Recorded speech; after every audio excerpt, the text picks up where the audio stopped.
मेरे प्रिय साथियों, नवीन कुमार चंद आपका दोस्त आपका स्वागत करता है आज के सवाल के लिए। बाइबल आस्क की ये टीम लगातार आपके पास वो सवाल लेकर आती है जो शायद आपने कभी सुने होंगे या नहीं सुने होंगे। वैसा ही आज का सवाल कि क्या एक व्यक्ति वो खुद घर पर रहकर अपना जो बपतिस्मा दे सकता है या नहीं दे सकता है।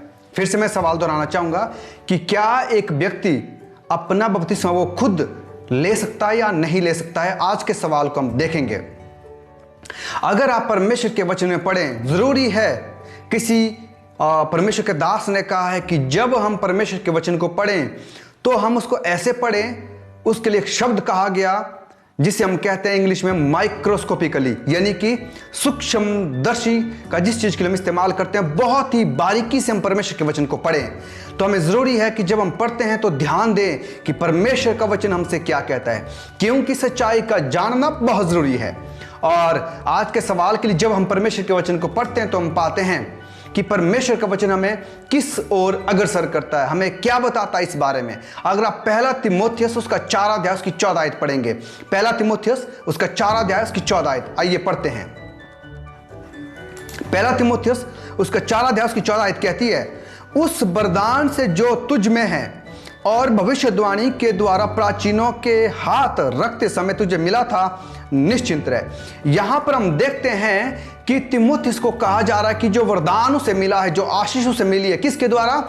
जो प्राचीनों ने या अध्यक्षों ने उस पर हाथ रखा था, उसके जरिए से जो उसे आशीष मिली या वरदान मिला, कहते उसको सोच और फिर निश्चित रहे। यह बात जो पौलुस ने तीमुथियुस के लिए जब कही, तो जरूरी है कि जब एक व्यक्ति बपतिस्मा लेता है या जब उस पर आशीष वाला हाथ रखा जाता है तो वो खुद आशीष का हाथ अपने ऊपर कैसे रख सकता है, वो अपने आप को कैसे आशीष दे सकता है।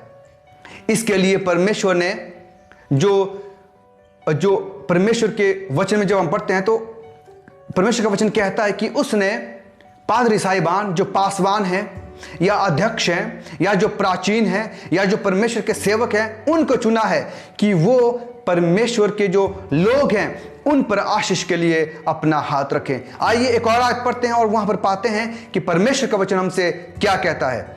अगर आप पढ़ेंगे रोमियो उसका 10 अध्याय उसकी 9 से 13 तक जब आप पढ़ेंगे, रोमियो उसका 10 अध्याय उसकी 9 से 13 तक जब आप पढ़ेंगे तो वहां पर आप पाते हैं कि किस तरह से जो है आशीष के लिए या आगे जो है हाथ बढ़ाया जाता है। यहां पर लिखा गया है, यदि तू अपने मुंह से यीशु को प्रभु जानकर अंगीकार करे और अपने मन में विश्वास करे कि परमेश्वर ने उसे मरे हुओं में से जिलाया तो तू निश्चय उद्धार पाएगा। क्योंकि धार्मिकता के लिए मन से विश्वास किया जाता है और उद्धार के लिए मुंह से अंगीकार किया जाता है।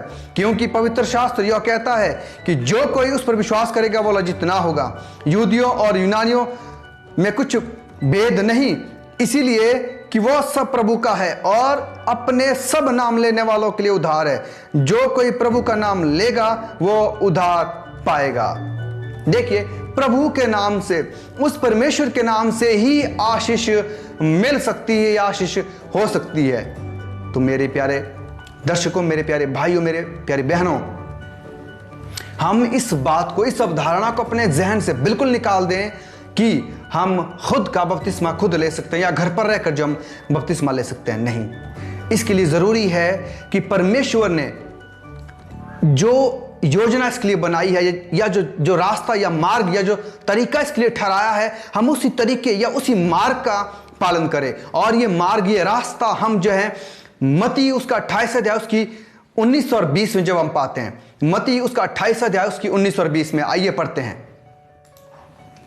यहां इस प्रकार से लिखा गया है, इसीलिए तुम जाकर सब जातियों के लोगों को चेला बनाओ और उन्हें पिता और पुत्र और पवित्र आत्मा के नाम से बपतिस्मा दो। बिल्कुल साफ और स्पष्ट शब्दों में यहां कहा गया है कि यीशु मसीह ने जब अपने चेलों को कहा, अपने प्रेरित लोगों को कहा कि तुम जाकर क्या करो, पिता, पुत्र और पवित्र आत्मा के नाम से चेले बनाओ और उन्हें उस नाम से बपतिस्मा दो। तो हम खुद कैसे बपतिस्मा ले सकते हैं?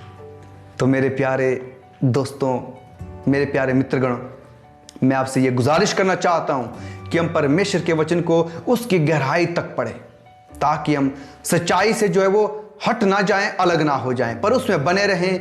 क्योंकि परमेश्वर का वचन कहता है, जब आप पढ़ेंगे यशायाह 26:2 में, और ये बिल्कुल साफ तरीके से कहता है कि स्वर्ग के फाटक उनके लिए खोले जाएंगे जो सच्चाई का पालन करते हैं। परमेश्वर की आशीष आप सब पर बनी रहे। मेरी आपसे निवेदन है कि आप जो है अधिक जानकारी के लिए आप लिंक में जा सकते हैं, और साथ ही साथ आप इस चैनल को सब्सक्राइब कर सकते हैं और दूसरे लोगों तक पहुंचा सकते हैं, ताकि बहुत लोगों तक ये सच्चाई के वचन पहुंचे और वो भी आशीषित हो सके। आमीन।